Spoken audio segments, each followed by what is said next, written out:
Bohongin. Saya dibohongin oleh istri saya. Jadi bukan sengaja saya bergabung, tapi saya pada saat itu setelah saya pulang kerja, saya pulang sampai di rumah bidadari nggak ada. Otomatis saya telepon dia, "Mah, lagi di mana?" Istri saya tuh nggak jawab, dia lama sekali jawabnya. Tapi saya dengar ada suara seperti ini di mikrofon. Ada suara orang berbicara. Kemudian istri saya bilang, "Lagi kondangan."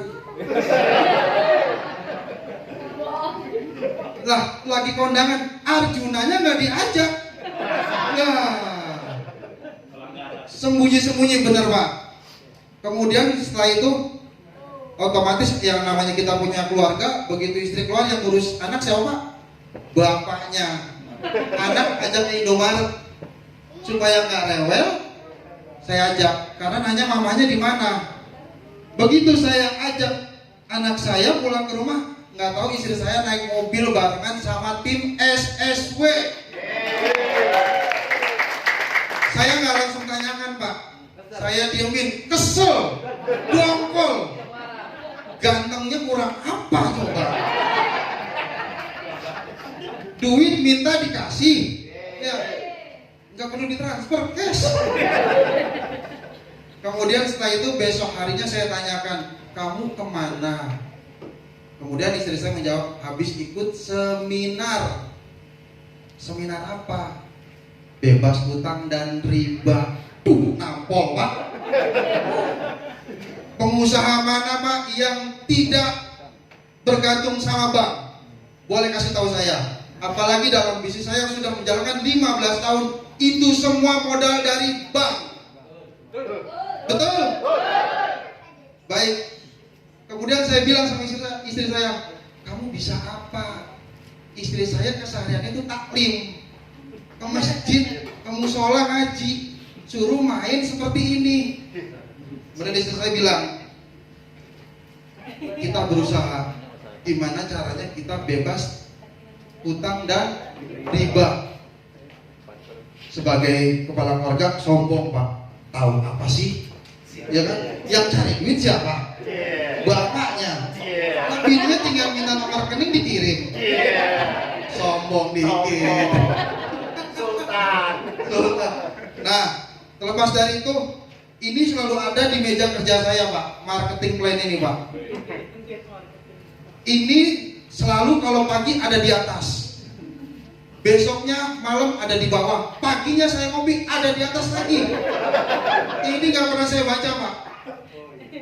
Kemudian setelah itu akhirnya ini saya pakai yang ditawarkan sama istri saya ini loh Pak, pertama kali Pak, produknya nih Pak. Kebetulan saya pakai mobil berkendaraan mesin diesel, saya pakai Fortuner Pak.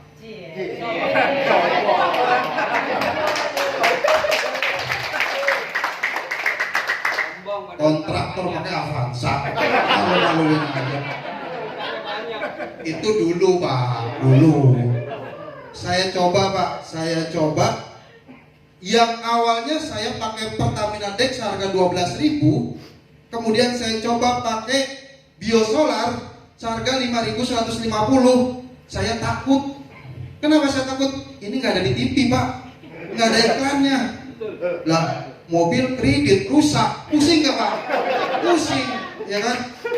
Lambat laun kalau isi bahan bakar, "Pak, coba isi di biosolar." Kita kan takut juga sama bini Pak, kalau nggak diturutin, cemberut dia. Kali-kali kita turutin Pak istri. Oke, saya coba isi 100.000 Pak.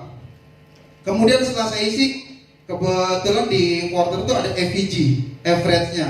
Jadi menentukan 1 liter dapat berapa kilo.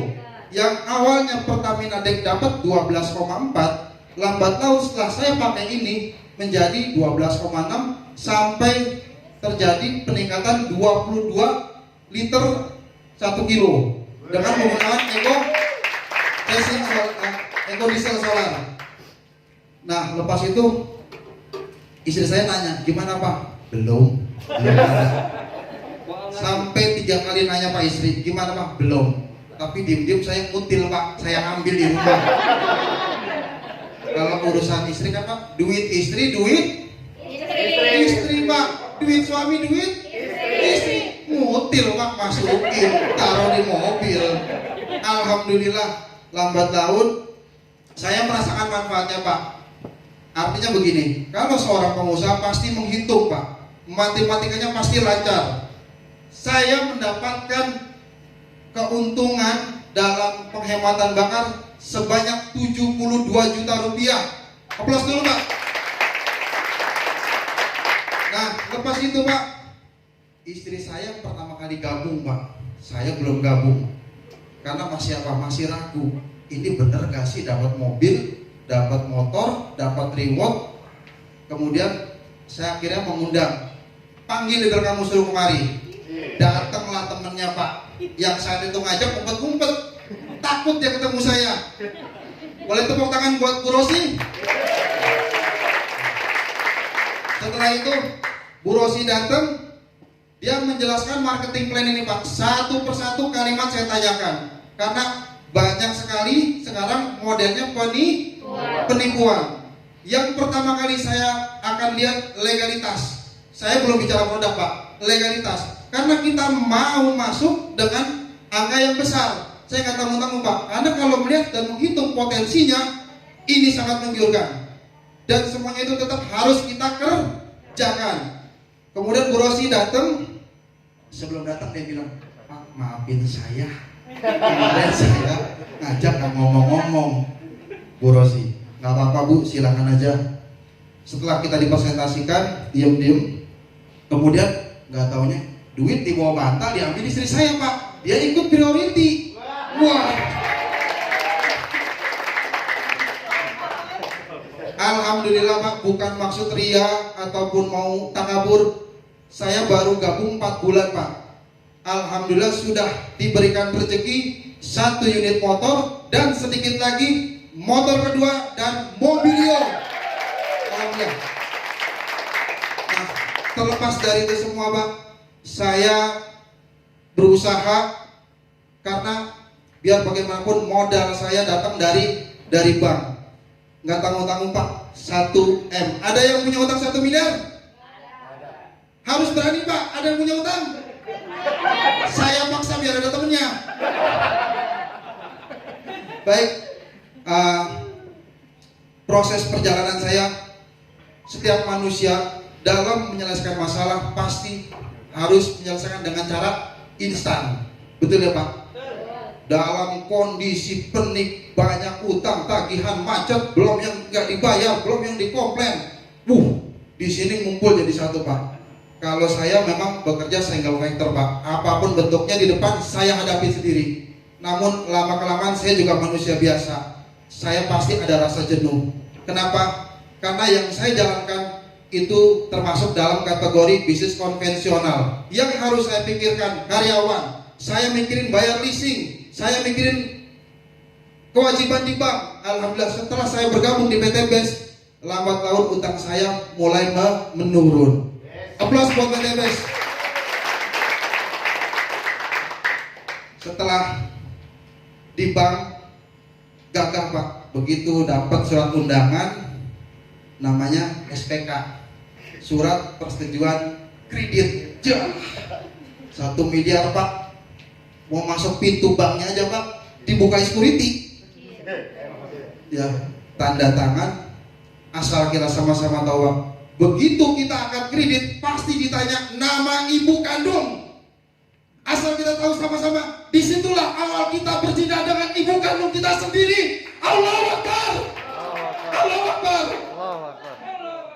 Bapak bisa bayangkan, kita tidak pernah tahu maksud dan tujuan bank untuk menulis nama ibu kandung kita sendiri. Sementara sekarang yang namanya kita riba sama juga hukumnya yang paling rendah, berzina dengan ibu kandung kita sendiri. Disitulah kita mulai berzina dengan ibu kandung kita sendiri. Ampuni aku ya Allah, ampuni aku ya Allah. Bapak Ibu sekalian, yang menjadi contoh Bapak Ibu di sini sekarang saya harap untuk ke depan kita sama-sama hijrah agar terlepas dari hutang dan riba, agar terlepas hutang dan riba. Mari kita semangat bergabung di komunitas ini. Bagaimana caranya? Insya Allah, jadikan tantangan sebuah kemajuan dan jadikan hambatan sebuah tantangan. Demikian dari saya. Wassalamualaikum warahmatullahi wabarakatuh.